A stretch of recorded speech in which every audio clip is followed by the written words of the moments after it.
पलाश मुच्छल को बड़ी राहत मिली है। बॉम्बे हाई कोर्ट ने टिप्पणी करने वालों पे रोक लगा दी है। बिस्तर पे पड़े-पड़े सड़ जाऊंगी 74 साल की जीनत अमान ने काम को लेके चिंता सताई और उन्होंने ये लाइन बोल दी। और क्या झूठ बोल रहे हैं ऋतिक रोशन वाले कंट्रोवर्सी के ऊपर रणबीर कपूर। तो चलिए बात करते हैं।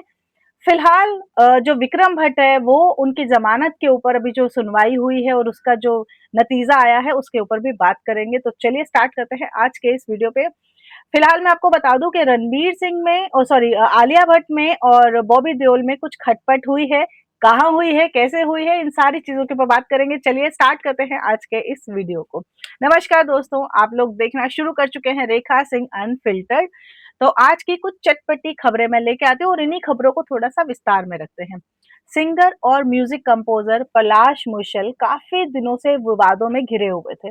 जब से उनकी एंगेजमेंट हुई थी स्मृति मंदाना के साथ में, चर्चा में तब आए थे और उसके बाद जब वो टूटी तब वो चर्चा में आए थे। तो पलाश के साथ में जो स्मृति मंदाना की जो सगाई टूटी, उसके पीछे बहुत सारी बातें निकल के आ रही थी, लेकिन उसके पीछे बाकी लोगों का बयान अभी निकल के मतलब पलाश का और स्मृति का कोई बयान निकल के नहीं आया है। हुआ क्या कि पलाश का और स्मृति का एक दोस्त है जो कि विज्ञान माने के नाम से हम उनको जानते हैं। उन्होंने पलाश के ऊपर धोखाधड़ी का आरोप लगाया था। दरअसल विज्ञान माने सांगली के एक पुलिस स्टेशन में गए और शिकायत दर्ज कराई थी उन्होंने कि पलाश मुच्छल ने फिल्म बनाने के लिए 40 लाख रुपए का कर्जा उनसे लिया था।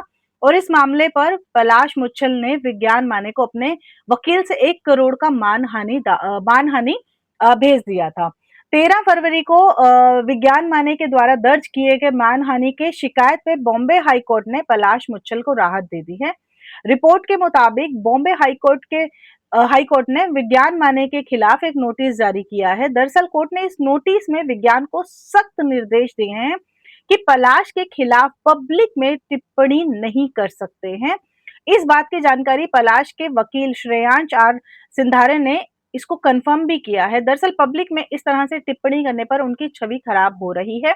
अब पलाश को लेके अगली सुनवाई जो है वो है 11 मार्च को होने वाली। सीनियर एक्ट्रेसेस जीना तमान ने 34 और 74 इयर्स की उम्र में अपने काम के बारे में बात की। एक्चुअली काफी टाइम से वो थोड़ी सी एक्टिव हो रही थी और एक लंबा चौड़ा नोट भी उन्होंने अपने जो उनका सोशल प्लेटफॉर्म है उसके ऊपर लिखा था। उन्होंने ये भी बताया कि अगर काम मिलना बंद हो जाए तो मैं क्या करूंगी। वेल वो इतने टाइम से तो कोई काम नहीं करती, बीच में वो थोड़ी सी एक्टिव हुई थी, काम कर रही थी। अब उनके बारे में वो अपने बारे में बोल रही हैं कि अगर मुझे काम मिलना बंद हो जाए तो मैं क्या करूंगी। इंस्टाग्राम पे जीनत ने ये भी शेयर किया कि उन्होंने कम उम्र में ही अपने करियर की शुरुआत कर दी थी, इसीलिए अडल्ट लाइफ में जो शौक पूरे करने का उन्हें मौका ही नहीं मिला, वो उन्होंने अपनी इंस्टाग्राम की स्टेटस के ऊपर डाला है। जीनत अमान ने काम के सिलसिले में ट्रैवल करती हुई अपनी कई सारी फोटोज शेयर भी की हैं। फोटो को शेयर करते हुए उन्होंने अपने काफी लंबा चौड़ा अपने बारे में बताया कि उन्होंने कैसे अपना बीता हुआ हफ्ता बिताया, मतलब जो गुजरा हुआ हफ्ता है वो बिताया है। मैं एक बार फिर कहना चाहूंगी कि इस उम्र में मुझे बहुत सारे फायदे हैं, मिल रहे हैं मुझे काम मिलने का, और इसके लिए कितनी ज्यादा मैं थैंकफुल हूँ इसके बारे में उन्होंने अपनी पोस्ट में लिखा है। मैंने अपने शांत वक्त में काफी आनंद लिया है, लेकिन फिलहाल मैं भविष्य के लिए कुछ उम्मीदें रखना चाहती हूँ। उन्होंने ये भी बताया कि उन्हें अब कमाई करना अच्छा लगता है, उन्हें अब पैसे कमाने अच्छा लगता है। काम करने से जो उनको पैसे मिलते हैं उससे उनको बहुत ही खुशी मिलती है। उन्होंने ये भी बताया कि किसी शहर की सैर करना, किसी स्क्रिप्ट के ऊपर सोचना, किसी एड की शूटिंग करना, कोई वर्कआउट पूरा करना, मुझे छोटे-छोटे लक्ष्य पूरा करना बहुत अच्छा लग रहा है, जो हर हफ्ते को एक मकसद देते हैं। सच कहूँ तो मुझे कमाई करने से जो मेंटल पीस मिल रहा है, वो कहीं और नहीं मिल सकता था। तो जीनत ने आगे लिखा, मैं कभी-कभी सोचती हूँ कि अगर मुझे काम मिलना बंद हो जाए तो मैं अपना समय कैसे बिताऊँगी? मेरी निराशा यहीं पे निकलती है कि मैं शायद बिस्तर पर ही पड़ी-पड़ी सड़ जाऊँगी। नितेश सिद्धवानी और फरहान अख्तर डॉन 3 पर करीब 3 साल से काम कर रहे थे और इस साल जनवरी में उनकी शूटिंग भी शुरू होने वाली थी, पर इसके सामने एक बड़ी रुकावट आ गई है। रणबीर सिंह ने ऐन मौके पर फिल्म छोड़ दी है। इसका कारण रणबीर और फरहान के बीच का मतभेद बताया जा रहा है। इसके सामने एक बड़ी रुकावट भी है, मैं आपको मतभेद भी बताती हूँ। मेकर्स ने रणवीर से 40 करोड़ का मुआवजा मांगा, पर रणबीर ने इसे देने से इनकार कर दिया है। रिपोर्ट्स के मुताबिक रणबीर सिंह ने धुरंधर की सफलता के कारण ही यह फैसला लिया है और इस बीच ऐसी खबरें आई हैं कि मेकर्स ने रणबीर को बताए बिना डॉन 3 के लिए ऋतिक रोशन को साइन कर लिया, यानी कि अप्रोच कर लिया, सॉरी, जबकि रणबीर को पहले से ही कास्ट किया गया था। यह बात रणबीर को नागुजार गुजरी और जब इस बात पर ऋतिक रोशन ने रिएक्ट किया, उन्होंने कहा कि यह झूठी खबरें हैं जिनमें रत्ती भर भी सच्चाई नहीं है। उन्हें कभी भी डॉन 3 के लिए अप्रोच नहीं किया गया था। ऐसे में सवाल उठता है कि क्या रणबीर सिंह झूठ बोल रहे हैं? ऋतिक रोशन ने सोशल मीडिया से अपील की है कि वे ऐसी किसी भी खबरों को हवा ना दें, इन खबरों से दूर रहें। जो बात महज अफवाह के रूप में शुरू हुई थी, अब उसने एक अलग ही रूप ले लिया है और सच्चाई सामने लाना बेहद जरूरी है। इधर इंडस्ट्री के जो इनसाइडर्स हैं, उन्होंने पत्रकारों को बताया कि रितेश सिद्धवानी और फरहान अख्तर के एक्सेल एंटरटेनमेंट ने कुमार मंगलम बिरला से भी मुलाकात की है, जिनका बिरला स्टूडियोज रणबीर सिंह की फिल्म प्रलय को प्रोड्यूस कर रहा है। एक्सेल एंटरटेनमेंट ने उनसे अनुरोध किया है कि जब तक रणबीर के डॉन 3 से बाहर निकलने का मामला हल नहीं हो जाता है, तब तक ना कोई फंड जारी किया जाए और ना ही कोई शूटिंग शुरू की जाए। देखो कितना बड़ा मसला है। आपको बता दें कि धुरंधर के बाद में रणबीर सिंह ने फैसला किया था कि धुरंधर के बाद वो प्रलय पर काम करेंगे और वो इस फिल्म के प्रोड्यूसर भी हैं। फिल्म मेकर विक्रम भट्ट और उनकी पत्नी को दिसंबर 2025 में करोड़ों की धोखाधड़ी के मामले में राजस्थान पुलिस ने गिरफ्तार किया था, जिसके बाद शुक्रवार को इस मामले की सुनवाई हुई। इस दौरान सुप्रीम कोर्ट ने विक्रम भट्ट की पत्नी श्वेतांबरी सोनी भट्ट को राहत देते हुए अंतरिम जमानत पर रिहा करने का फैसला सुनाया है। तो वहीं विक्रम भट्ट को अभी भी जेल में ही रहना पड़ेगा। विक्रम भट्ट और श्वेतांबरी की गिरफ्तारी 7 दिसंबर को कथित धोखाधड़ी के मामले में हुई थी। ये मामला 30 करोड़ की धोखाधड़ी का है। गिरफ्तारी के बाद राजस्थान हाईकोर्ट ने उन्हें जमानत देने से इनकार कर दिया था। अब सुप्रीम कोर्ट ने श्वेतांबरी को अंतरिम जमानत दे दी है। तो वहीं विक्रम भट्ट फिलहाल तो जेल में ही रहने वाले हैं। इस मामले की अगली सुनवाई 18 फरवरी को होने वाली है। तब हो सकता है विक्रम भट्ट को भी जमानत मिल जाए।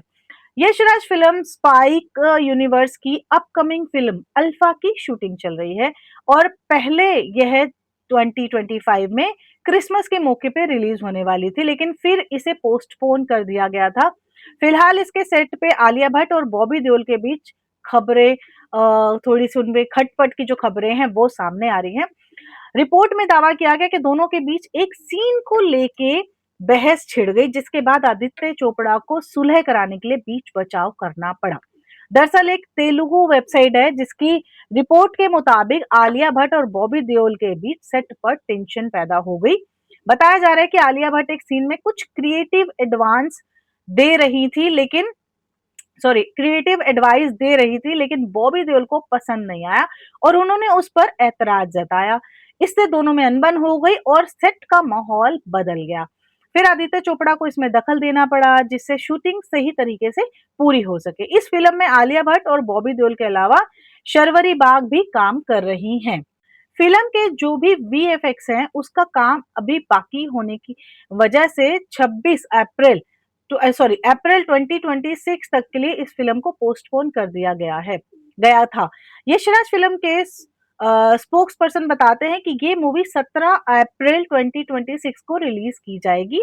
ये फिल्म हिंदी और तेलुगु भाषा में थिएटर्स में उतारी जाएगी, जिसका निर्देशन शिव रवेल कर रहे हैं। अल्फा के बारे में आई नई खबरों के मुताबिक ये थिएटर में दस्तक नहीं देगी, बल्कि इसको ओटीटी पे उतारा जाएगा।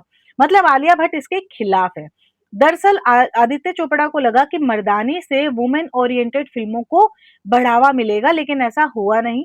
साथ ही वॉर 2 ने भी कुछ खास कमाल नहीं किया, जिससे उन्हें काफी नुकसान भी हुआ है। ऐसे में अल्फा को रिलीज करना काफी अभी जल्दबाजी होगी। फिलहाल इस बारे में कोई भी ऑफिशियल बयान अभी तक नहीं आया है। रोहित शेट्टी और रणबीर सिंह को लेकर एक चौंकाने वाली खबर आ रही हैं। लॉरेंस बिश्नोई गैंग ने एक बार फिर से दोनों को धमकी भरा ऑडियो मैसेज जारी किया है, जिसके बाद फिर से दहशत का माहौल बन गया है। हाल ही में फिल्म मेकर रोहित शेट्टी के घर फायरिंग हुई और फिर कुछ समय बाद रणबीर सिंह को धमकी भी मिली, जिसकी जांच चल रही है।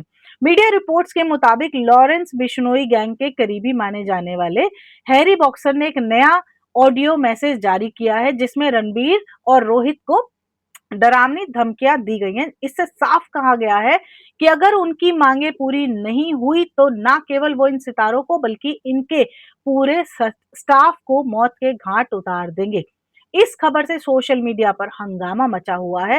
वहीं मुंबई पुलिस के मुताबिक क्राइम ब्रांच ने खुलासा किया है कि गैंग के करीबी हैरी बॉक्सर ने रणबीर को 1 करोड़ की रंगदारी मांगते हुए वॉइस नोट भेजा था।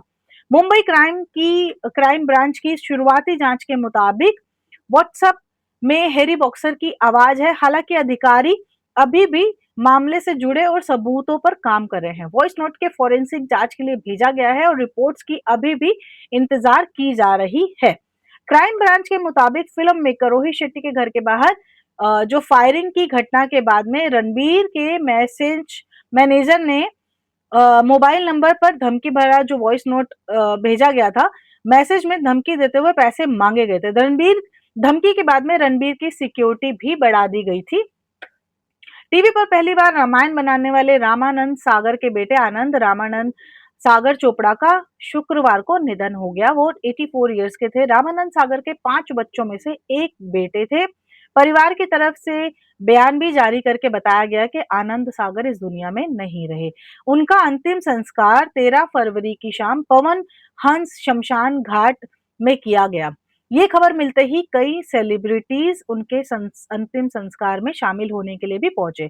रमेश सिप्पी और भाग्यश्री जैसे सेलिब्रिटी ने उन्हें अंतिम श्रद्धांजलि दी। ज्यादा एक्टर्स तो अंतिम संस्कार में नहीं दिखाई दिए, लेकिन आनंद के करीबी लोग जरूर पहुंचे।